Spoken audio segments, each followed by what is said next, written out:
আমরা শুনলাম, আসার পথে শুনে আসছি যে এখানে আইন শৃঙ্খলা ব্যাঘাত হচ্ছে, মানুষকে আক্রমণ করছে, ঘরবাড়ি জ্বালিয়ে দিচ্ছে, সম্পদ জ্বালিয়ে নষ্ট করছে, চুরি করছে, দিয়ে যাচ্ছে, অফিস আদালতে আক্রমণ করছে, সংখ্যালঘুদের উপর আক্রমণ করছে, হিন্দু, বৌদ্ধ, খ্রিস্টান, আহমদিয়া সবার উপর আক্রমণ করছে। এগুলো হলো ষড়যন্ত্রের অংশ। এগুলো আমাদের বিষয় না। আমাদের কাজ হলো এটাকে রক্ষা করা, সবাইকে রক্ষা করা, এটাকে প্রতিটি মানুষ আমাদের ভাই, আমাদের বোন, তাদেরকে রক্ষা করা এবং আমাদের একটা শৃঙ্খলা ফিরিয়ে আসা। বিশৃঙ্খলা, সহিংসতা এগুলো হলো অগ্রগতির বড় শত্রু।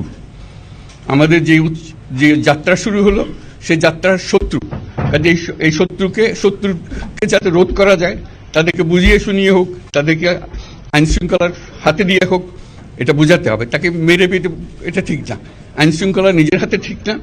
তাকে আমাদের আইন শৃঙ্খলা বাহিনী এমন হতে হবে, তাদের হাতে সুপর্দ করলে আমরা নিশ্চিন্ত থাকবে তার একটা বিহিত হবে। এমনগুলো আমরা হাতে দিয়ে দিলাম, 2 টাকা দিয়ে আবার ছেড়ে দিল, এটা যেন আবার না হয়। আমাদের সেই আস্থাটা আমাদেরকে আনতে হবে। কাজে আইন শৃঙ্খলাটা এখন আমাদের প্রথম কাজ। এই আইন শৃঙ্খলা ঠিক না হওয়া পর্যন্ত এটা আমরা অগ্রসর করার জন্য পদক্ষেপ নিতে পারবো না। আপনারা ওয়ালটন এসিতে ইনস্টলেশন একদম ফ্রি।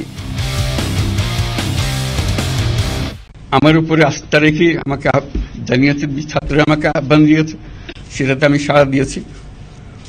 দেশবাসীর কাছে আমার আবেদন, আপনারা যদি আমার উপরে বিশ্বাস রাখেন, আমার উপরে ভরসা রাখেন, তাহলে নিশ্চিত করেন যে দেশে কোনো জায়গায় কারো উপরে হামলা হবে না।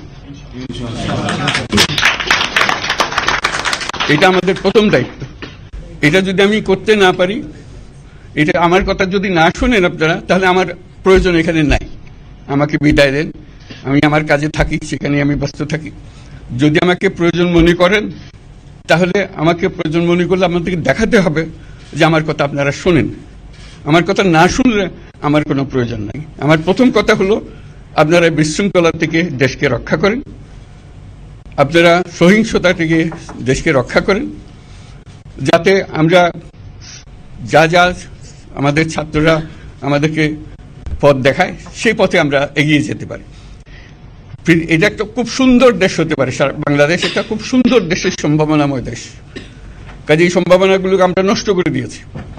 এখন আবার সেই বীজতলা আবার তৈরি করতে হবে, আবার আমাদেরকে জেগে উঠতে হবে। তারাই এই বীজতলা তৈরি করবে, তাদের হাত দিয়েই হবে, এবং তাদের দিকে আমরা তাকাবো এবং আমরা তাদের নির্দেশ মতে আমরা অগ্রসর হব। এখানে সরকারি কর্মকর্তা কর্মচারী যারা আছেন, সেনাবাহিনী, বিমান বাহিনী, নৌবাহিনী প্রধানরা যারা আছেন, তাদের প্রতি অনুরোধ, আমরা একটা পরিবার, এইটার মধ্যে যেন আমাদের গোলযোগ না হয়, আমরা একযোগে একসাথে চলতে পারি এবং আমরা তড়িৎ গতিতে একটা সুন্দর বাংলাদেশ গড়ার পথে এগিয়ে যেতে পারি। সেটাই আমার কামনা। আপনাদের সবার কাছে আবেদন, আমাদেরকে সেই সুযোগ দেন, আমরা সেই পথে আমরা যেন অগ্রসর হয়ে নিজের প্রশান্তি পাই। পৃথিবীর সবাই আগ্রহ করে তাকিয়ে আছে আমাদের দিকে। এখানে যখন ছাত্ররা রাস্তায় নেমেছে, পৃথিবীর সব জায়গা থেকে অভিনন্দন এসছে, যে তারা অবাক হয়ে গেছে। আমাদের তো গা শিউরে উঠেছে, প্রতিদিন যা হয়েছে অবিশ্বাস্য কাণ্ড। তাদেরও এটা স্পর্শ করেছে, তাদের তরুণরাও জেগে উঠছে আমাদের ছেলে মেয়েদের এই অভিজ্ঞতা থেকে, তাদের এই সংবাদ থেকে তারাও চোখ জেগে উঠেছে আমরা কি করতে পারি। কাজে আমাদের কাজ হবে এগুলো সম্পূর্ণ করা। আমরা আজকের থেকে শুরু করলাম, যেটা আশা করি আমরা দ্রুত গতিতে এগিয়ে যেতে পারব।